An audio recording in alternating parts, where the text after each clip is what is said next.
Beshem Hashem, Naase, Wenasliach. On change de décor aujourd'hui. On change d'heure. L'Ichvod, une bar mitzvah. Donc le srout de Rabbi Ariel Cohen, Ben Rabbi Betzalel. Ce bar mitzvah demain, Bezrat Hashem, nous guide. Et nous, on va commencer dans Alim la Troufa, donc les lettres de Rabbi Nathan à son fils. Parashat Toldot, la lettre numéro Kouf Samer Bet, la 162. Rabbi Nathan, il a écrit cette lettre dans 5595, un lundi, dans la ville de Breslev. Il a écrit à son fils, Listama, c'est Rabbi Nathan, encore une fois, et il dit: je viens de recevoir ta lettre, et je vais te transmettre des nouvelles. Odiacha Chadashot, Ki Teila Lael, Animuchan Litsoa. Voilà, je vais te faire part des nouvelles du jour. Je suis prêt à voyager à Ouman. Alors, voyager de Breslev à Ouman, pour nous c'est plus proche que Sarcelles-Paris, mais en calèche par chemin gros en hiver, c'est pas Sarcelles-Paris, c'est Paris-Dakar, les Avdil. Et du coup, il dit: pourquoi est-ce que je vais voyager? Parce que il a déjà réservé la calèche, parce que depuis Miyom Shenithava Haraash Biyom Tov Shavar Nirsof Nirsafti Linsoa Lesha. Lors du dernier Yom Tov, donc à Sukkot, là il est Parashat Toldot, il est proche de Rosh Chodesh Kislev, et il est en train de nous parler d'un incident, une dispute qui s'est passée à Sukkot. Ok, ça fait un bail. Il dit: depuis Sukkot, je ne peux pas me retenir de préparer ce voyage, de voyager à Ouman. Pourquoi? Qu'est-ce qui s'est passé à Ouman? Qu'est-ce qui doit être réglé à Ouman, dans la ville d'Ouman? Ka'et orirani yedidinu havatik morenu Rav Naftali. Mon chaver, un des plus grands élèves de Rabbeinu, Rav Naftali, qui a été des deux qui a été choisi par Rabbeinu, par Rabbi Nachman, pour être témoin de la promesse que Rabbi Nachman a dite sur le Tikkun HaKlali. Un peu de culture générale. Rabbi Nachman de Breslev, il a fait beaucoup de promesses. Celle qu'on devrait le plus diffuser, c'est que quelqu'un qui fait 1 heure d'Hitbodedut par jour, même s'il ne dit pas grand-chose, ne serait-ce que Hachem, maître du monde, je t'appelle, et il dit ça pendant 1 heure, tous les jours, il ne verra pas la face du Gehinnom. Même s'il n'a pas une prière, une Hitbodedut, très très élaborée, très construite, très riche, très profonde, il ne dit pas plus que ça. Mais il ne lit pas le texte, ça sort du cœur. Si quelqu'un il fait ça 1 heure par jour, il ne verra pas le Gehinnom, dit Rabbi Nachman. Pourquoi? Rabbi Nachman, il a dit: j'ai fait un deal avec Hachem, que je peux faire cette promesse à toute personne qui fera cette technique-là de l'Hitbodedut. C'est une promesse magnifique.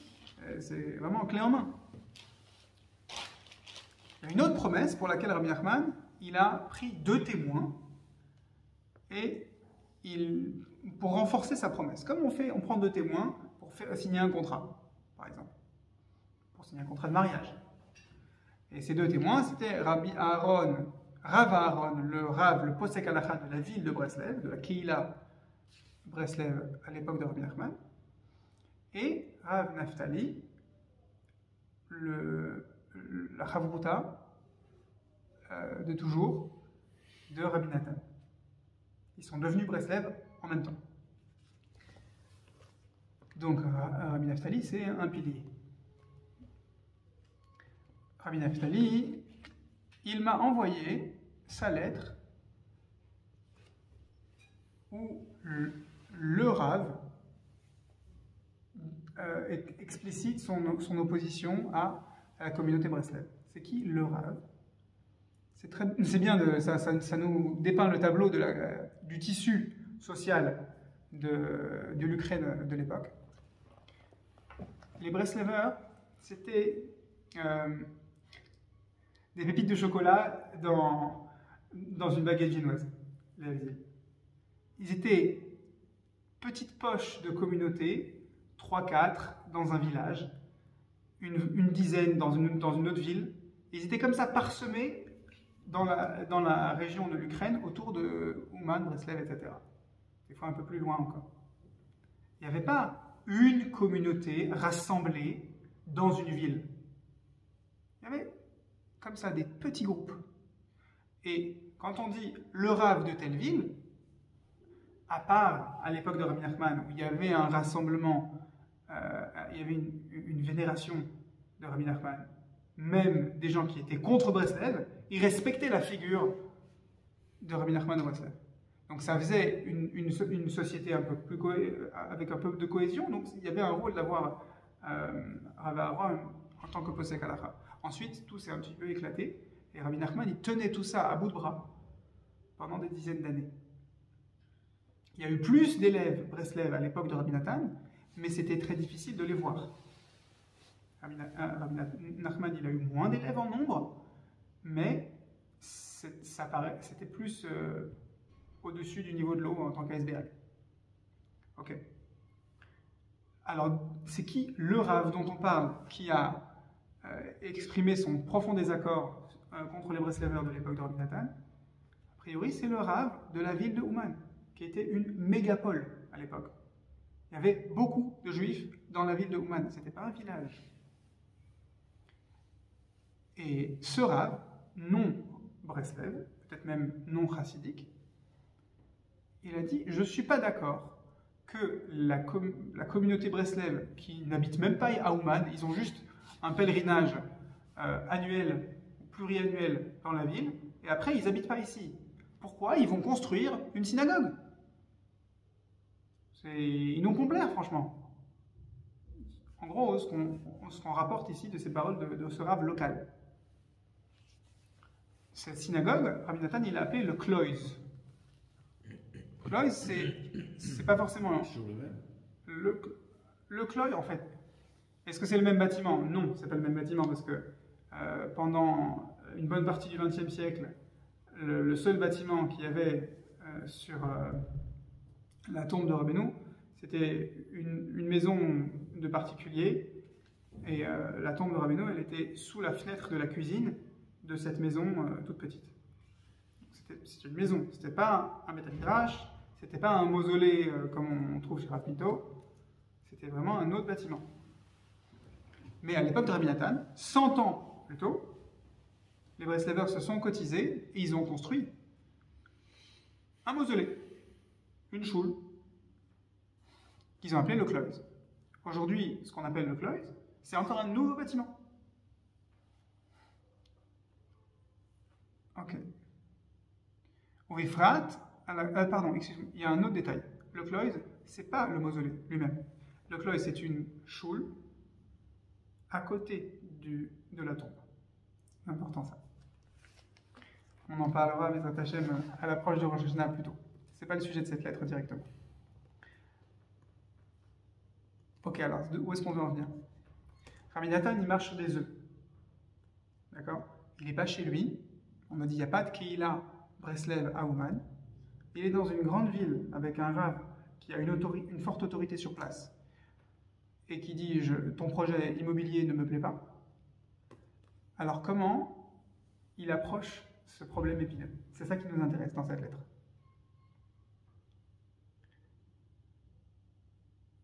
Rabbi Nathan, il dit à son fils, le Rav local, le grand Rav de la ville de Ouman, anti-Breslev, en tout cas, notre projet ne lui plaît pas, il a dit des choses chez Lohaya Raoui Lo Leomram, qui n'était pas convenable de dire, de sa part, de la part d'un Rav, sur notre projet de construire ce bâtiment, le Kloïs. Et donc, comme il a dit ces choses-là, il a très envie, ce Rav-là, que je vienne dénouer le problème. Rabbi Nathan, c'était pas un paria. Rabbi Nathan, c'était quelqu'un qui faisait figure d'autorité parmi les dayanim d'Ukraine. Il pèse lourd, Rabbi Nathan.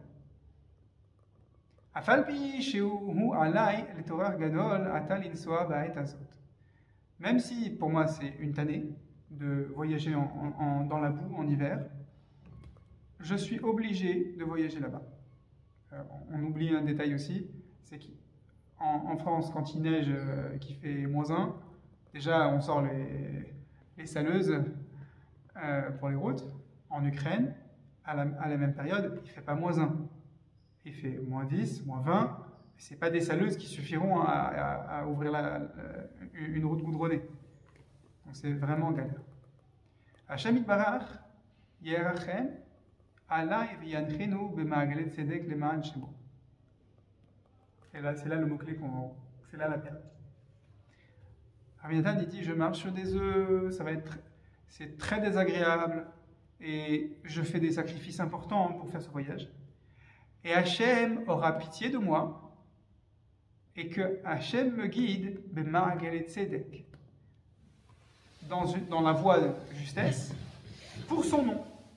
Les mains chez moi, pour le kavod d'Hachem. C'est pas pour moi que je travaille. C'est pas pour construire un clois. Advienne que pourra, de toute façon, moi je travaille pour Hachem. Si le Rav m'ordonne de démonter pierre par pierre le bâtiment qu'on s'est cotisé à construire, je travaille pour Hachem, je veux le shalom, j'y vais. Rabbi Nathan, donc ça c'est un exemple de ce que Rabbeinu a recommandé de faire tous les jours, au début d'une journée, aux alentours avant Arvit. On n'a qu'à le faire le plus tôt possible après ça, si on n'a pas pu avant Arvit. Tiens, passe-moi le sidour, s'il te plaît, dans la poche noire. Merci. Le texte que Rabbi Nachman il recommande de réciter, surtout de dire du fond du cœur, c'est Hareni Moser.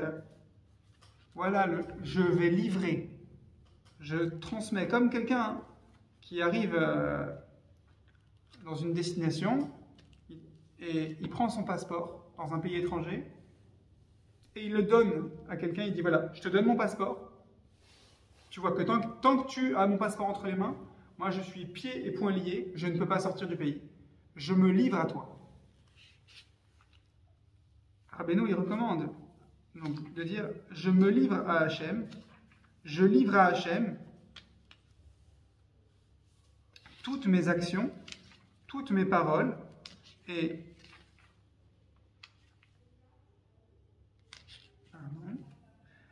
toutes mes pensées. Veshel kol hanidvim elai, et de tous ceux qui m'appartiennent, tous les gens qui gravitent autour de moi, tous les gens de ma maison, afin que tout soit hakol yé al pidaato, afin que tout soit selon la volonté et l'intention d'Hachem. Ve'al pi retzono atov, et que tout soit selon la bonne volonté d'Hachem. Sous-entendu, même si le programme qu'Hachem va me dérouler ne me plaît pas, d'après ma petite compréhension humaine. Même si ça ne me plaît pas, je me livre à Hachem. Ça ne lui plaît pas à Rabbi Nathan de voyager en hiver et de forcément moins étudier, moins bien prier, dépenser de l'argent pour le voyage, de l'argent qui ne roulait pas sur l'or. Pourquoi? Parce qu'il se livre à Hachem.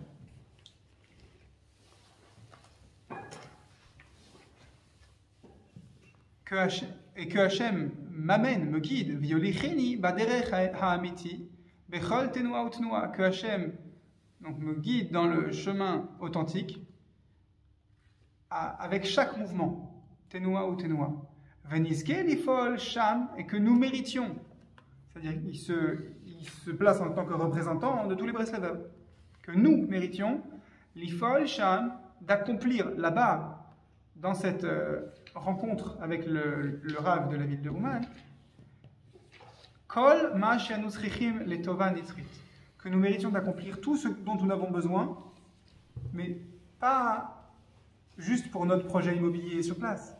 Les tova nitrit, pour le bien éternel. Le bien éternel, c'est-à-dire le bien plus loin que le bout de mon nez, des fois, c'est pas selon ce que je vois au bout de mon nez. Des fois, ça va contre ma compréhension. Vegam bazer haolam yarchiv lanu bechasdo agadol yitbarach. Nitrit, c'est éternel. Ça veut dire en tenant compte des conséquences dans le monde futur. Si quelqu'un il va déclencher une révolte, une dispute, une opposition, une scission dans le Ham Israël, chas v'shalom, pour construire son bâtiment, son Beth Midrash, son école, qu'est-ce que ça vaut au niveau éternel? Ça sent pas bon. Même s'il a construit un bâtiment de Kodesh. Et Rabbi Nathan dit, même si, et que, bien sûr que ce soit a priori bon dans la perspective éternelle, et même dans la perspective physique, à court terme, à plus court terme, dans ce monde-ci, que Hachem nous élargisse. Mais c'est qu'en deuxième. Le plus important, c'est dans la perspective éternelle. Et ensuite, il rajoute une phrase qui mérite aussi qu'on s'arrête dessus. Ve'yir'u son'einu ve'yevoshu. Que nos ennemis voient et craignent et qu'ils soient humiliés. D'où il a tiré cette phrase? David Amelech, dans les Tehillim. Je n'ai plus le passouk entier en tête, mais cette manière d'aborder les problèmes, c'est tout craché David Amelech.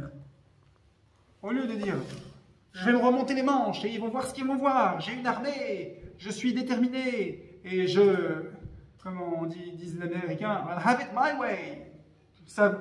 On va faire les choses comme moi je veux. David Amelech, Rabbi Nathan, on ne parle pas comme ça. Tout va se passer comme Hachem il veut, et même si ça ne me plaît pas, tout ira bien, et Bezrat Hachem, nos ennemis seront humiliés par Hachem, quand Hachem le décidera. David Amelech, il écrit des Tehillim, on ne sait pas combien de Tehillim il a écrit.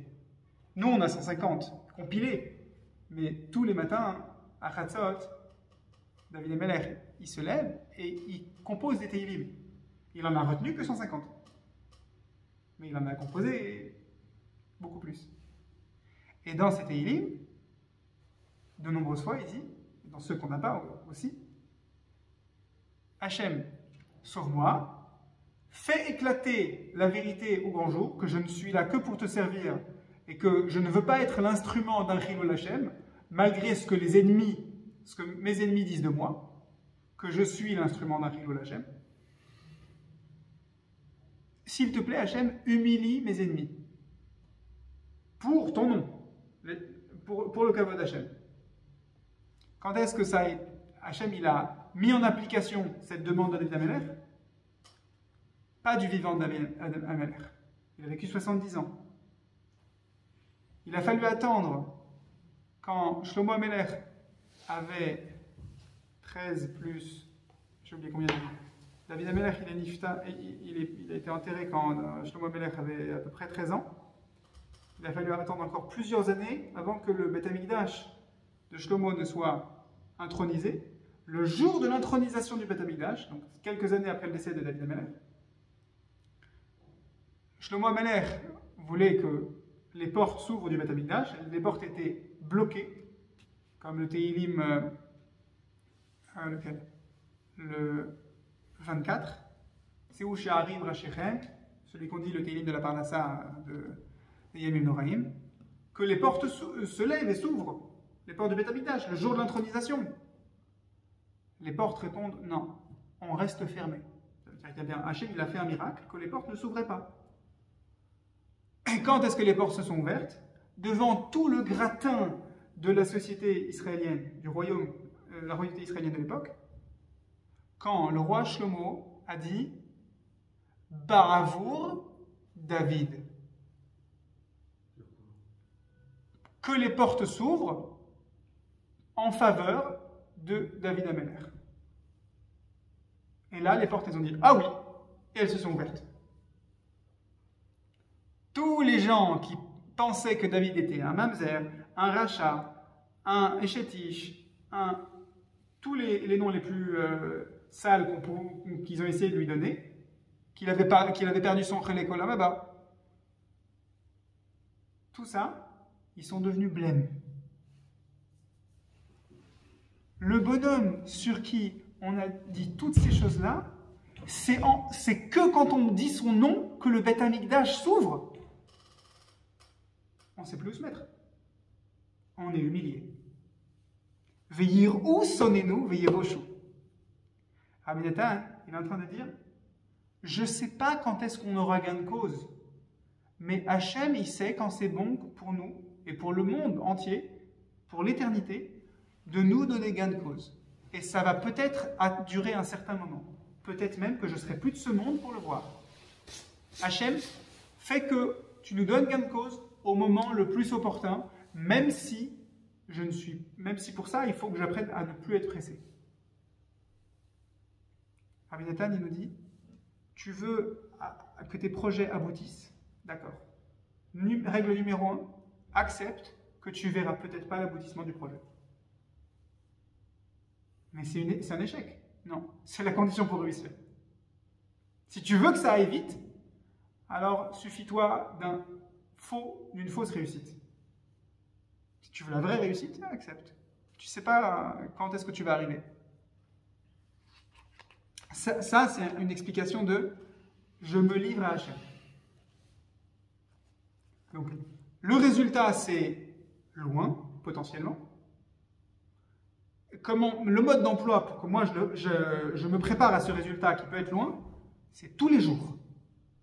Je démarre ma journée en disant « Hachem, je prends mon paquet de pensées et de paroles d'action et je te le laisse, me décharge. C'est pas à moi. » Ensuite, il finit la lettre à son fils et il rajoute une accolade, une salutation, un post-scriptum, au Lechol Anshe Shlomenu, à tous les gens de notre communauté Breslev qui habitent avec mon fils, ou à tous ceux qui liront cette lettre. Rabbi Nathan, il rajoute un mot, un billet, un chizouk, genre le mot du jour. Il dit Shabbat passé, nous avons beaucoup dansé, même moi j'ai dansé un peu, parce qu'à ce moment-là de sa vie, Rabbi Nathan, il n'était pas en grande forme physique. Donc, j'ai dansé un peu. Et on a parlé de la Torah 34, dans le premier tome du Likutei Moharan, Ve'atem tihiuli mamlechet kohanim, je crois, c'est celle la Torah 34. Qu'est-ce qui se passe dans la Torah 34 que Rabbi Nathan il veut insister? Il dit, dans la Torah 34, la Dalet, il y a 3 nekudot kdoshot, il y a 3 points de sainteté qu'on a besoin de recevoir du tzaddik. Alors, c'est une notion intéressante. Il y a un livre qu'il faudra qu'on regarde ensemble, dans Hachem, qui a été écrit par des Breslevers contemporains, qui disent, en gros, depuis 1808, si je me souviens bien, quand Rabbeinu est enterré, comment est-ce qu'on doit comprendre tous les passages où Rabbeinu dit recevoir un enseignement de la bouche du tzaddik, de Rabbi Nachman, recevoir un conseil, faire un vidouille devant le tzaddik. Comment tu fais? Il est enterré. Alors, peut-être il y a un autre tzaddik dans cette génération. On va d'après l'explication qu'il n'y a pas un tzaddik comme Rabbi Nachman depuis lui. Alors, il y a un mode d'emploi pour attraper encore cette nekuda de, par exemple, recevoir du tzaddik, même s'il est enterré. C'est un sujet en soi. On ne va pas couvrir tout le sujet maintenant. Mais en tout cas, il y a 3 notions, 3 points que Rabbi Nachman dit. Il faut recevoir ces 3 points du tzaddik. Vechol echad mechavero umineube ve'al yedeze mevatlin cherpat lev shevirat lev ki sham ahava dikdusha shora.